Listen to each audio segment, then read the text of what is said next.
जय श्री राधे जी। आज इस बसंत पंचमी के अवसर पर आप सबन को खूब खूब बधाई, बहुत बधाई हो।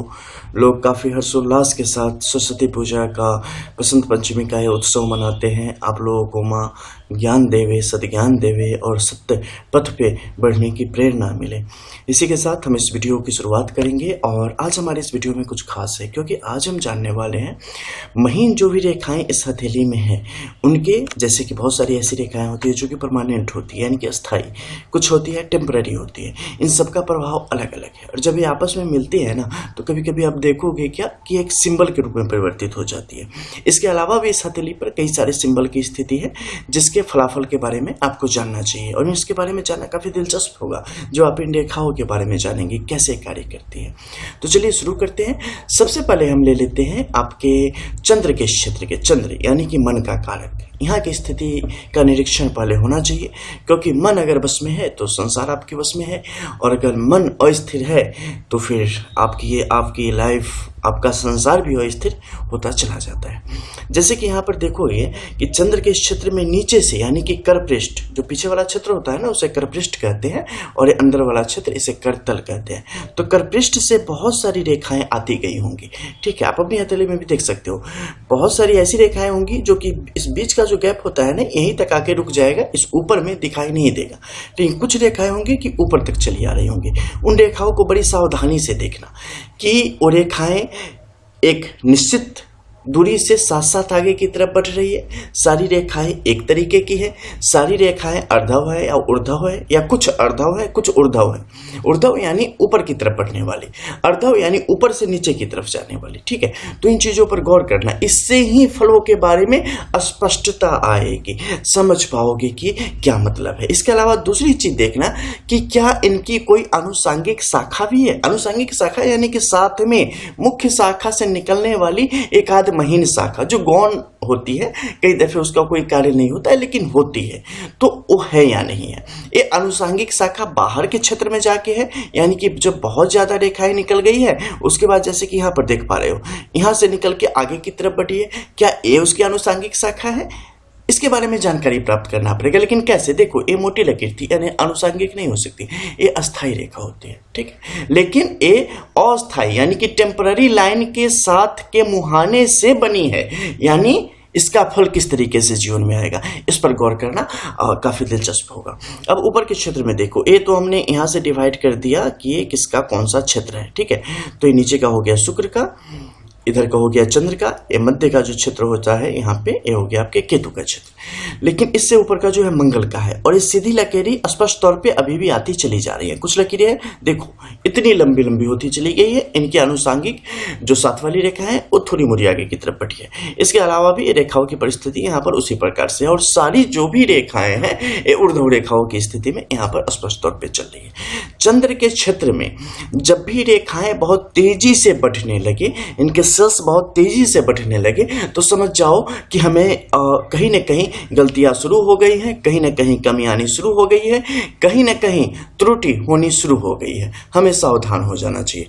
परिस्थितियां हमारे बस से बाहर की तरफ जाएंगी, मन हमारा चंचल होगा, बेचैन होगा, धैर्य हम में से खत्म होता चला जाएगा, आर्थिक तौर पे विपन्नता की स्थिति आती चली जाएगी, पानी शरीर में भरना शुरू हो जाएगा, स्त्रियों के साथ जो संबंध है उसमें कहीं न कहीं से गिरावट दर्ज होनी शुरू हो जाएगी। इसके अलावा विभिन्न प्रकार के नशा पान की तरफ झुकाव बढ़ना शुरू हो जाएगा, जबान गंदी होनी शुरू हो जाएगी। ऐसी परिस्थितियों का वाहक है और ऐसी चीजें आपके अंदर शुरू हो जाती है। एक जगह पर टिक नहीं पाओगे, स्थिर नहीं रह पाओगे, बाहर की तरफ भागने लगोगे, हर तरफ खुद से भागने की कोशिश करोगे, अंदर ही अंदर एक तूफान मचा रहेगा, नींद आने की समस्या शुरू हो जाएगी। बहुत सारी विघ्न बाधाएं यहाँ पर आपके लिए शुरू होती चली जाती है। उसके लिए क्या स्थिति होनी चाहिए? देखो, जैसी स्थिति यहाँ पर अत्यधिक अस्थायी रेखाओं का प्रभाव बढ़ता चला जाए, जो ये पर्वत क्षेत्र है कहीं ना कहीं से कमजोर होता चला जाए, अगर ये पर्वत क्षेत्र काफी प्रभावशाली है, सुंदर रेखाएं जैसे कि यहाँ पर वर्ग की है, त्रिभुज की स्थिति बन पड़ी है, इसके अलावा सूर्य से संबंधित रेखाएं हैं, कुछ खास बेहतरीन रेखाओं की स्थिति है, तो ये आपके लिए शुभ है। भाग्य रेखाएं यहाँ से शुरू हुई है, ये भी आपके लिए अत्यंत शुभ है, उसका भी शुभ फल ही व्यक्ति के जीवन में मिलेगा। लेकिन यहीं पर अगर क्रॉस की स्थिति स्थिति बहुत ज़्यादा है। इसके अलावा यहाँ पर आपको ऐसी स्थिति सितारों की स्थिति नजर आ जाए, ये जातक के जीवन के लिए परिस्थितियों को मुश्किल करने का काम करेगी। इसके अलावा सीधे नीचे की तरफ से अगर सीधी खड़ी रेखाएं आएंगी, ये भी जातक को विभिन्न प्रकार की दुर्घटनाओं की तरफ बढ़ाने का काम करती है। इस तरीके से इनका प्रभाव है। तिल यहाँ पे आ जाए, ये आपको अलग तरीके से नुकसान पहुंचाने का कार्य करेगी और आपके जीवन में जहर घोल देने का काम करेगी। आपके जीवन में जो वृद्धि होनी चाहिए, वृद्धि को रोक देने का काम करेगी। तो इस सबका इसी तरीके से फल व्यक्ति के जीवन में आता है। अब जैसे कि देखो, इस हथेली में क्या है कि एक अस्थाई रेखा यहाँ पर मिली है, जबकि इस अस्थाई रेखा की जो जड़ है वो अस्थाई रेखा से संबंधित है, और ये नीचे यानी कि एक टेम्पररी लाइन जो कि बाद में जाके भाग्य रेखा के रूप में परिवर्तित हो गई है, उस रेखा के साथ संबंध बना के एक कोण के रूप में यहाँ पर स्पष्ट तौर पे दिख रही है। कोण के रूप में दिखने का क्या मतलब है? कोण के रूप में जब भी कोण किसी भी पर्वत क्षेत्र पर बनेगा, उस पर्वत क्षेत्र के जो शुभ गुण होते हैं उसे कम कर देता है और उसके विकारों को बढ़ा देने का काम करता है।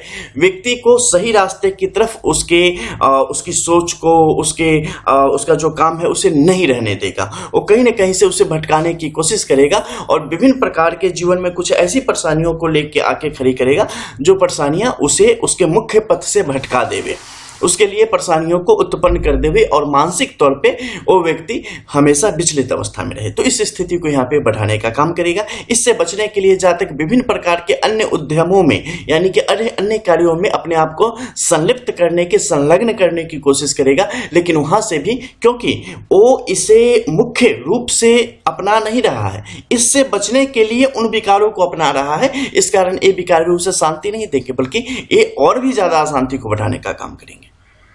तो ऐसी स्थिति से जातक को बचना चाहिए और सूझबूझ से निर्णय आगे की तरफ लेना चाहिए। इसके अलावा जो शास्त्रोक्त तो जो उपाय है उसकी तरफ भी जातक को कदम बढ़ाना चाहिए। अब नीचे की तरफ देखें, यहाँ रेखाओं की स्थिति कैसी है? बड़ी तीक्ष्ण होकर चलती चली जा रही है। ठीक है, यहाँ पर त्रिशूल के जैसी स्थिति है, केतु के इस मुख के सामने बड़ी ही तेजस्वी रेखा।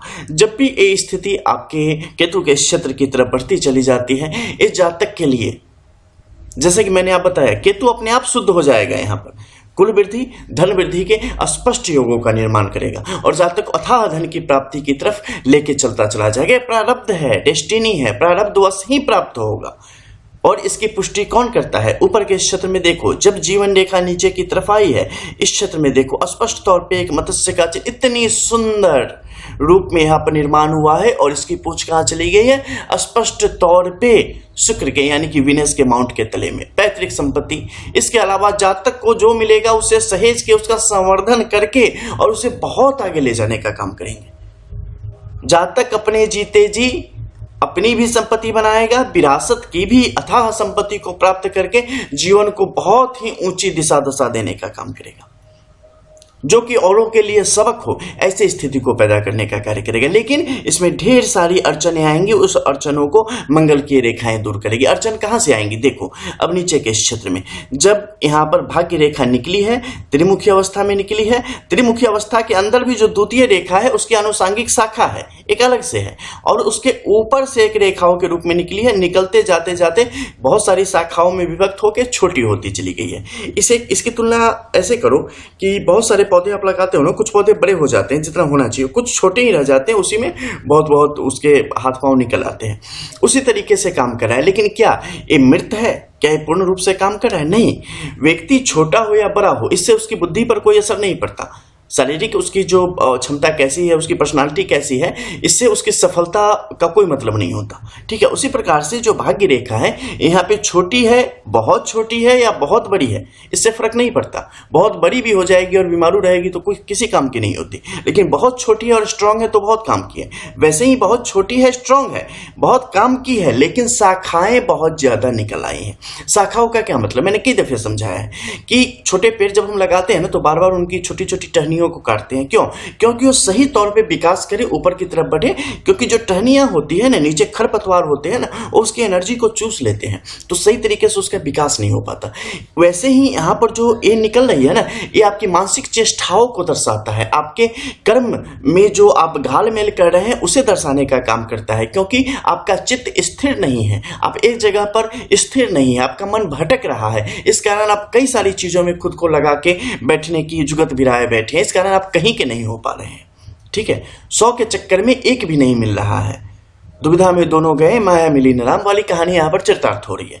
तो ऐसी स्थिति से जातक को बचने की कोशिश करनी चाहिए और जो परम ध्येय है, परम लक्ष्य है, उसके प्रति निष्ठावान होके जातक को आगे की तरफ ऐसी स्थिति में बढ़ना चाहिए जब भी आपकी भाग्य रेखाएं कई सारी आनुषंगिक शाखाओं के रूप में विभक्त होने लगी। अब यहाँ पर ऊपर के क्षेत्र में देखो, यहाँ पर क्या हो रहा है कि एक अन्य भाग्य रेखा की स्थिति जो कि चंद्र के क्षेत्र की तरफ से बढ़ती चली जा रही है, यहाँ पर आकर त्रिशूल के रूप में विभक्त हो गई है। बहुत ही सुंदर रेखा, जातक अपने जीवन में बहुत ही ऊंची गति को प्राप्त करेंगे, लेकिन कब? दूसरे तीसरे प्रयास में, जब उनकी आयु 36-37 वर्ष से ऊपर की तरफ चलती चली जाएगी तब। उससे पहले तक भटकाव की स्थिति को रोक नहीं पाएंगे। अब ऊपर के क्षेत्र में देखो, भाग्य रेखा की एक तीसरी अवस्था भी यहाँ पर शुरुआत हुई है चंद्र के क्षेत्र से। स्पष्ट तौर पर बताती है कि जातक का जो साथी होगा वहां से जातक के लिए आर्थिक व्यवहार होगा और आर्थिक स्थितियां वहां पर जातक के लिए बेहतर होंगी और कामकाजी होने के कारण धन की स्थिति भी उस क्षेत्र से भी, यानी कि बेटर हाफ से भी जातक के यहाँ पर प्राप्ति होती चली जाती है। अब मध्य के क्षेत्र में देखो, यहाँ पर क्या है कि स्पष्ट तौर पे क्रॉस के दो साइन की स्थिति बनी हुई है। एक क्या है? ये संवर्धन कर रहा है, यूनिक है, लेकिन ये संवर्धन कर रहा है, धन का संवर्धन कर रहा है और सही तरीके से धन को लगाने की क्षमता जातक के अंदर विकसित करने का काम करेगा पत्नी के सहयोग से। जातक अपनों के सहयोग से ही जीवन में वृद्धि को भी प्राप्त करेगा, क्योंकि जातक का जो ध्येय था, जातक का जो खुद के लिए जीवन के लिए जो उनकी सोच थी, वो चीजें तो यहीं पर स्थिर होकर रह गई, यहां से आगे बढ़ी ही नहीं बढ़ी, वो बिल्कुल वहीं पर चुप हो गई है। लेकिन वहीं वीनस समृद्धि की स्पष्ट घोषणा कर रहा है कि जातक समृद्ध होगा, स्पष्ट समृद्धि को प्राप्त करेगा, लेकिन बहुत ज्यादा सोच विचार से बाहर निकलना पड़ेगा, कानूनी अड़चनों से बाहर निकल जाए, अन्यथा वो चीजें आपको परेशान करने का यहाँ पर काम शुरू कर देती है। अब ऊपर के क्षेत्र में देखो, बहुत सारी रेखाओं की स्थिति बन पड़ी है, इनका प्रभाव किस तरीके से व्यक्ति के जीवन में आएगा। यहाँ देखो, बहुत सारी लकीरें यहाँ पर स्पष्ट तौर पे एक के ऊपर एक आती चली जा रही है। विवाह के संबंध में इससे हम किस नतीजे पर पहुंच सकते हैं? 2 आकर्षण को दिखाते हैं, विभिन्न प्रकार के जो जुड़ाव होते हैं उन्हें दर्शाते हैं, दोनों खत्म हो गए, बचा है तीसरा। यहाँ से स्पष्ट तौर पर परिस्थितियों का निर्माण हो रहा है। प्रथम सुपुत्री, द्वितीय भी सुपुत्र के योगों का आभास करा रहा है, लेकिन पूर्ण रूप से उदित नहीं है, इसमें अभी समय है। इसके बारे में अभी स्पष्ट घोषणा की जा सकती है, लेकिन करना कई दफे जल्दीबाजी हो जाती है और कई दफे मर्यादा का उल्लंघन है, इसलिए इससे करने से बचना चाहिए। अब हम नीचे की तरफ देखेंगे तो बुध के इस क्षेत्र को देखो, यहाँ पर परिस्थितियां कैसी है जो मैंने नीचे बताया था। देखो कैसे आपस में क्रिया जुड़ जाती हैं कि भटक रहा है व्यक्ति, मानसिक तौर पे विचलित अवस्था है, क्योंकि बुध भी यहाँ रेखाएं आपस में आके घाल मिल कर गई है, उलझ गई हैं, वो सही पथ नहीं बता रही है, सही ज्ञान सही दिशा देने का काम नहीं कर रही है, इसलिए व्यक्ति को भटकाने का काम कर रही है। और उससे भी बड़ी हम इन रेखाओं के विषय में बात करेंगे, जो कि हमारे लिए बड़ा शोध का विषय था, वर्षों इस पर सोच चला। इसके अलावा जो आपकी जो मध्यमा उंगली की जो झुकाव होता है आपके नामिका की तरफ, मिडिल फिंगर की, उसके बारे में जो हमारी वीडियो से आप देखते हैं, बड़े लंबे शोध का वो परिणाम है जो कि हमने प्राप्त किया और किस तरीके से व्यक्ति के जीवन को प्रभावित करता है। उस पर बहुत सारे सवाल आते हैं कि इसके उपाय के बारे में बताइए। हालांकि उसका उपाय हमेशा से ऐसा रहा है कि हर एक व्यक्ति झुकाव एक जैसी हो जाएगा। देखो बुखार सबको हो जाता है, लेकिन पता नहीं ना कि मलेरिया के बुखार है, टाइफाइड की है, किसका है। उसी तरीके से हर एक व्यक्ति के अंदर उसका वो रीजन है, एक तरीके से सिम्टम है, इंडिकेटर है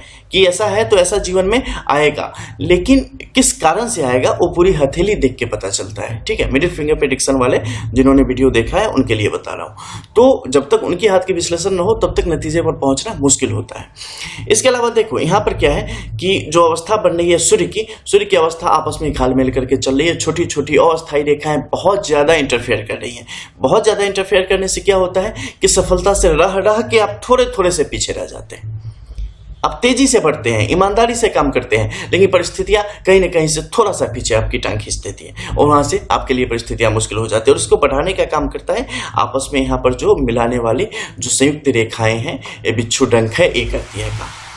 तो इस प्रकार से आपके जीवन को प्रभावित करती है। शनि का यह क्षेत्र भी यहाँ पर उचित नहीं है, इस पर भी बहुत सारी लकीरें हैं जो कि जातक के लिए अच्छी नहीं है। यहाँ पर जैसे देखो भावनाओं का तालमेल, सत्य प्रेम करुणा की स्थिति किस प्रकार से छिन्न भिन्न हो रही है, भावनाओं में व्यक्ति कितना जीता है उसे दर्शाने का काम करती है। हृदय रेखा की जो स्थिति है ना, कदापि अच्छी नहीं है। ये स्थिति बहुत ही मुश्किल परिणामों को दिखाने के यहाँ पर काम करती है। इसके अलावा मस्तिष्क रेखा की स्थिति को देखेंगे तो ये भी उड़ती हुई परिस्थितियों को दिखाने का काम करता है।